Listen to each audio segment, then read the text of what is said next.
So the use of trend lines is by far the most popular way to identify a trend.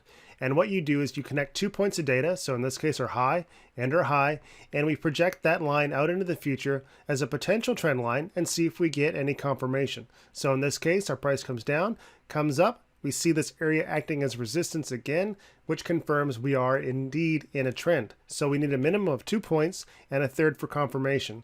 This also works as our support. So 1, 2, we get a third confirmation. And what do you know? This trend line acts as support way over here. These are real charts we're using. So these are good examples of how you can utilize multiple points of contact to demarcate support and resistance, which is exactly what you're doing when you're drawing these trend lines. These can be very useful for trading in counter trends and sub trends, and even for intraday trading when you're going against the overall market, for identifying downtrends, finding awesome reversals, and getting good scoops and potential entries. These trend lines should contain 99% of your trading action. It's okay to have upper and lower wicks. At Chart Guys, we recommend drawing on the tops of your green bodies and the bottoms of your reds. It just works out for us very well, and we've always taught people to do that.